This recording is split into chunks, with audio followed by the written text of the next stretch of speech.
This is a lecture for health belief model.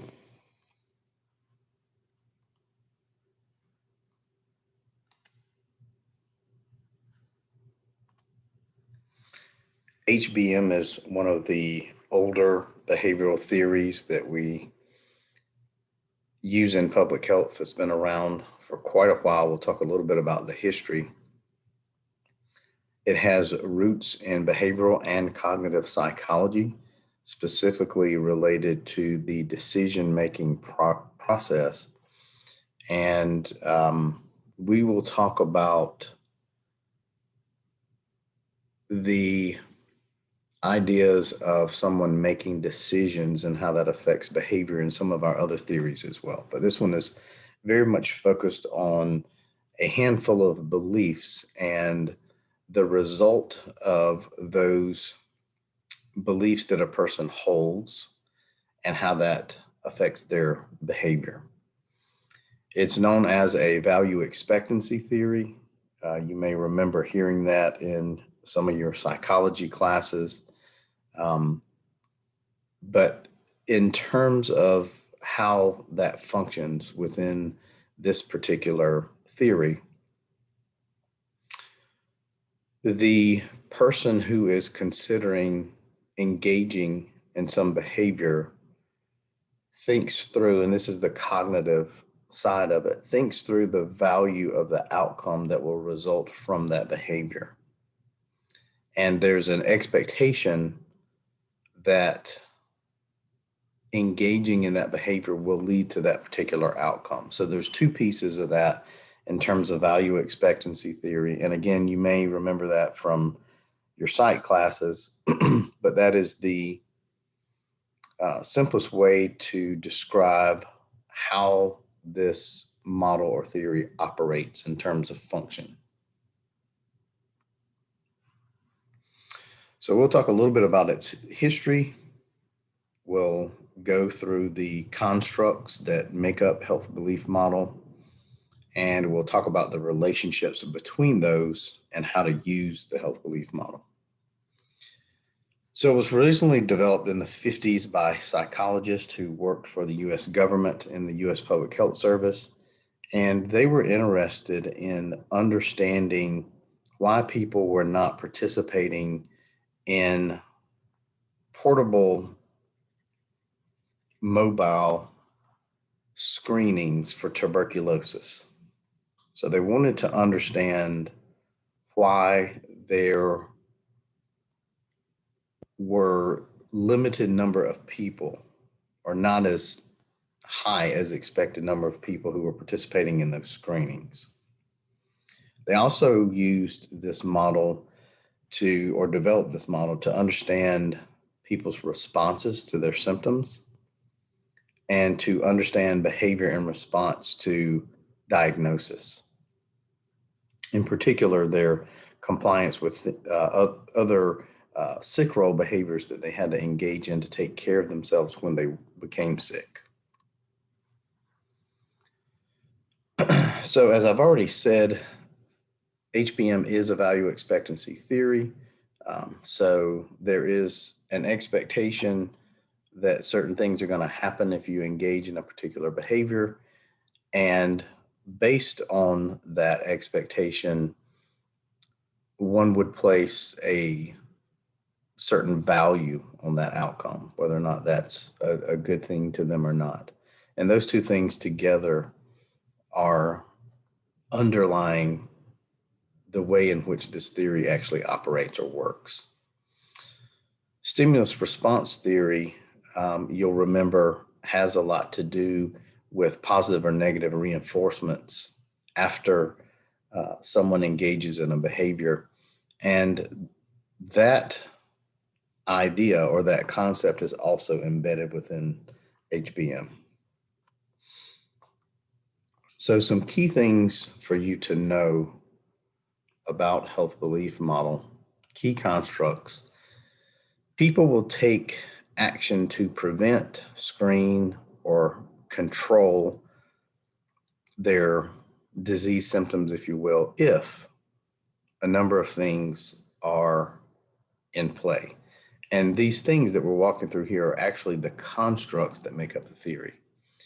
So if they believe they're susceptible to the conditions or to getting that particular disease diagnosis or contracting that disease, if you will, if they believe the condition and the consequences are severe, if they perceive that taking some action will have benefit in terms of reducing their threat, if they perceive that the barriers are to taking the action are low, and there are also so-called cues to action or triggers at work. And these are things that um, operate in the environment that a person internalizes that brings their attention to a particular threat or their individual risk and that sort of thing. And that can come from information from a variety of sources, including, billboards, social media posts, something on the news, or, maybe something that's said to them by someone in their family or their healthcare provider, that sort of thing. There are a number of ways that cues to action can come into play. And then there are other variables that are taken into account, and these are referred to as modifying factors. And we'll take a look at this in a minute and talk through some more details and examples of these things.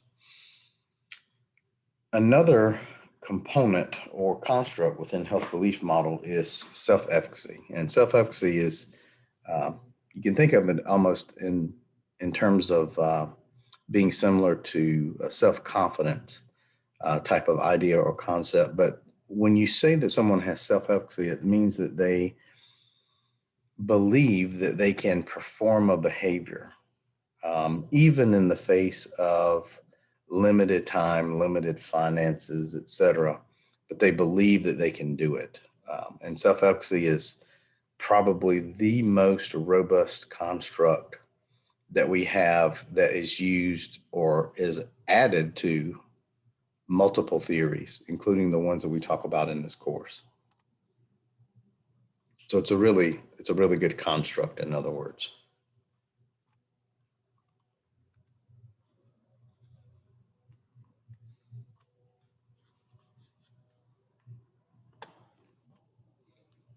All right, so here's a picture of the health belief model. And when we go through these individual level or intrapersonal models, you're going to see some boxes and arrows like this. And so all the things that we just talked about on the previous slide, you'll find here arranged in a particular way. And notice that the things on the left-hand side sort of operate moving in the direction of perceived threat. And then we move from there to the right, looking at this from the risk side on the left over to benefits and prediction on the right. So let's just walk through these in turn here. So the individual perceptions, if we can think about this left side as its own column, if you will, include the ideas of perceived susceptibility and perceived severity. So this is the risk component of health belief model. Perceived susceptibility means that this is something that I should be worried about. Perceived severity is a separate idea or concept. And what that means is um, if this happened to me, it would be bad. That's a simplistic way of explaining those two concepts in a simple sentence structure. So susceptibility, you can be high on susceptibility and low on severity, or low on susceptibility, high on severity. And of course, those things could counteract one another if you hold those two beliefs as high and low. But if you're high on both, more than likely taken together, you would perceive that you do have some sort of risk that could be concerning. In the middle here, or the middle column, are a number of things, modifying factors. That's their label as a group. So at the very top, we've got demographic variables, if you will, age, sex, ethnicity, personality, socioeconomic status, things like knowledge, those are the more common ones that are measured with this theory, but not the only ones. And then we've got cues to action. And as I mentioned, those could be, um, concern that's expressed to you by a loved one. It could be, um, your doctor or your healthcare provider telling you that you need to be aware of the potential of something, and maybe even that you need to take some steps. But all these things together, perceived susceptibility and severity, the demographic factors and cues to action, all of these different constructs or beliefs or experiences that the person has feeds into their perceived threat for, if we put this in um, recent terms, it might be COVID. That's something that we all went through. And as I'm sure you noticed, people certainly had varying levels of perceived threat. Some were really, really afraid of it and concerned, and others thought it was no big deal. So that would be these elements of health belief model playing out in front of us in real time at the population level. But of course, this happens within the person, right? On the right-hand side, we've got the likelihood of action. So taking into account risk and perceived threat, what is the likelihood that a person is going to engage in a protective behavior, like immunization or wearing a mask or what have you? Well, we've got two ideas over here that are important. So much like risk, we have benefit, which is made up of two ideas or constructs, and that would be perceived benefits and perceived barriers. So do the benefits outweigh the barriers? This is like a cost benefit ratio type of concept. And so that's benefit. And then all of this together, when you take all of these factors together, that leads us to the likelihood that someone is going to engage in a particular health promoting behavior. And remember again that two of the purposes of theory are number one, to explain people's behaviors, and number two, predict people's behavior. So a health belief model then could be seen as both explaining and predicting people's behaviors, or their lack of behavior, if you will. So here is an applied example. And just for context and background, high blood pressure screening campaigns often identify people who are at high risk for heart disease and stroke, cardiovascular disease, but who say they have not experienced any symptoms. Because they don't feel sick, they may not follow instructions to take prescribed medicine or lose weight. Health belief model can be used for developing strategies to deal with non-compliance in situations like this. So according to health belief model, asymptomatic people may not follow a prescribed treatment regimen unless they accept that, even though they have no symptoms, they do in fact have hypertension. And having that diagnosis would equate to perceived susceptibility. They must understand that hypertension can lead to heart attacks and strokes. That would be their perceived severity. Taking prescribed medication or following a recommended weight loss program will reduce the risk. These would be perceived benefits without negative side effects or excessive difficulty. Those negative side effects and difficulties would be obviously perceived barriers to engaging in that behavior. Things like print materials, reminder letters, pill calendars, and other things that we've talked about in this lecture could encourage people to follow recommendations. So these are all cues to action. For those who have in the past had a hard time losing weight or maintaining weight loss, a behavioral contract might also establish achievable short term goals to build their self efficacy or their confidence in their ability to take these actions.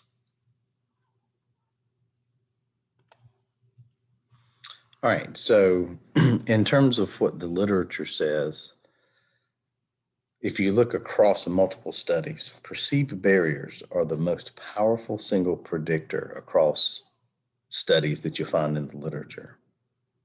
Perceived severity is the least powerful predictor overall.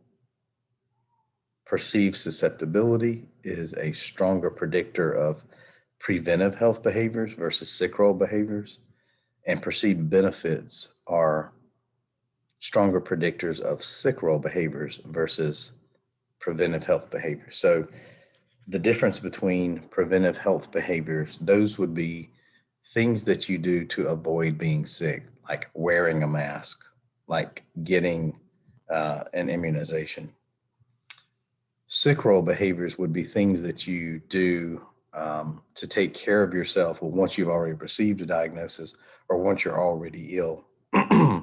So, things like if you're if you have a common cold and you're taking higher doses than normal of zinc and vitamin C, those would be sick role behaviors, as an example.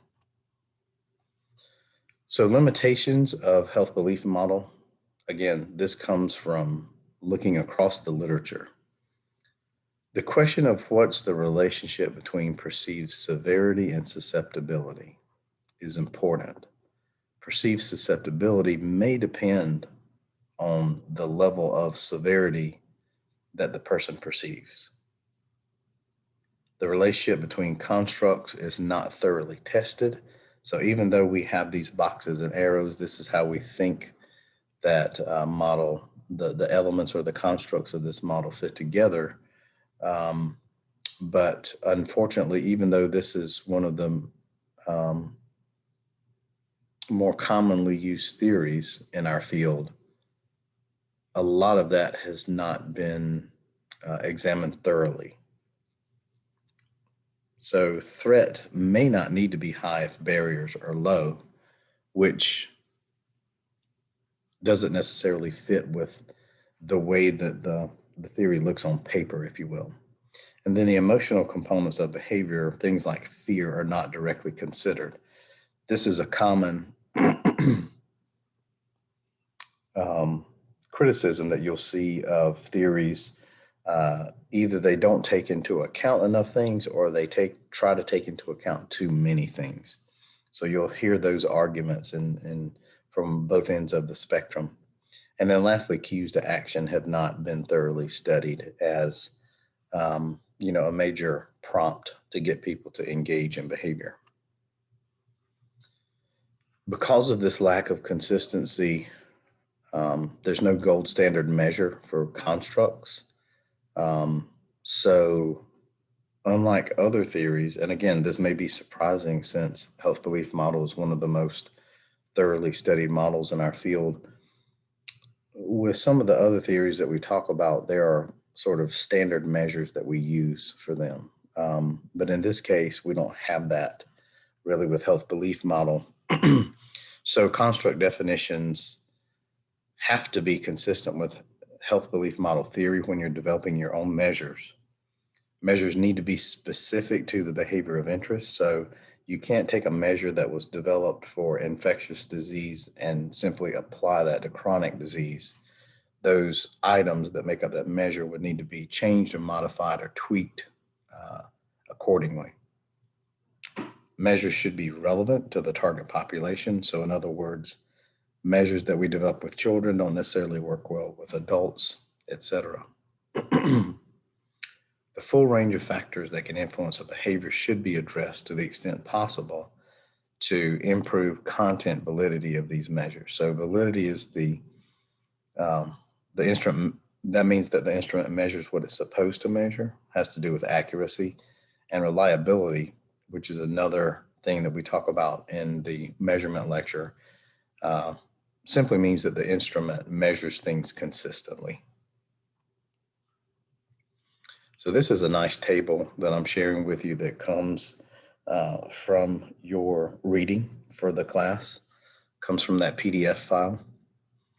Perceived susceptibility, the definition of that is the beliefs about the chances of getting a condition or being diagnosed. Perceived severity, beliefs about the seriousness of a condition and its consequences. perceived benefits, beliefs about the effectiveness of taking action to reduce risk or seriousness, perceived barriers, beliefs about the material and psychological costs of taking action, cues to action, factors that activate readiness to change, and self efficacy, confidence in one's ability to take action. So, based on these definitions, what are some of the things that we could do in a clinical setting and at the population health setting, et cetera? Regarding susceptibility, define who is at risk and their level of risk and make sure that information's out there. Tailor risk information based on who is most at risk and why. Those are a couple of examples. For severity, specify the consequences of a condition and recommended action. So again, if you think about what is actually going on here, it has to do with getting inaccurate information out into the public and directed at those who would be most at risk. Now, when we get on the benefits and barrier side of things, we're looking at explaining how, when, and where to take action, what the positive results would be, offering incentives, assistance, these sorts of things can help overcome barriers.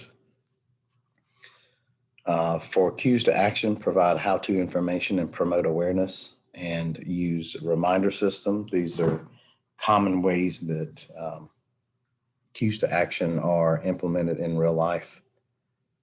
And then self-efficacy, provide training and guidance and performing action, use progressive goal setting to build people up and level up their confidence over time. Those are just a few quick examples. And we have a similar slide here. I won't read all of this to you. You can do that on your own, but this is just additional information to support what we were just going through. And again, now we have context-specific definitions of the constructs and how to use those in specific situations. So we have each of our constructs on the left-hand side here. We have preventive education in our middle column here, and then on the far right, we have actual screening and testing and how these would relate specifically in those contexts. And so when we think about susceptibility and severity, benefits, barriers, cues to action, self-efficacy, we have a common or baseline definition of these, but then we need to think about how to put these in context for the particular behavior we're interested in studying. And so these definitions need to be context specific. So if you're talking about preventing sexually transmitted infections, if you're talking about someone being physically active, if you're talking about someone self-managing their chronic disease symptoms, those are different contexts. And so you have to apply these constructs in different ways in terms of how you share information, what you say, etc.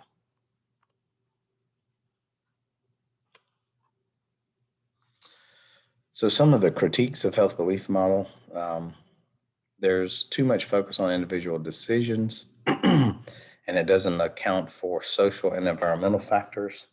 Again, remember, socio-ecological model, we're working at one level with this theory, not multiple levels. And so, again, some people can criticize a theory in that regard, but that is the health belief model was not designed to operate at multiple levels. And back in the 50s and 60s, when it was first initially used, we didn't even have a so-called socio-ecological perspective on things. And so that is also not surprising.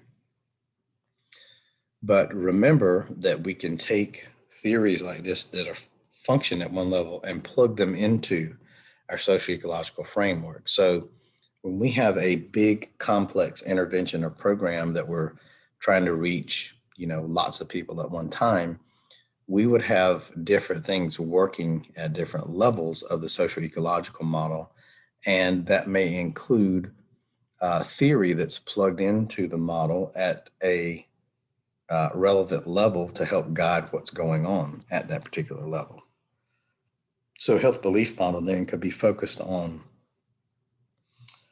understanding, explaining, and predicting people's beliefs and using that information to develop programs and interventions at that level that are likely to have some impact in changing people's minds and actually changing their behavior. Another critique that you'll hear or that you may see about health belief model is that it assumes that everyone has equal access to or equivalent level of information. And of course, we know that's not true, but this there is sort of an implied assumption that that's happening, but you can also take that into consideration and work around that in how you use it. And then, as I've already mentioned, there's inconsistent measurement in the literature.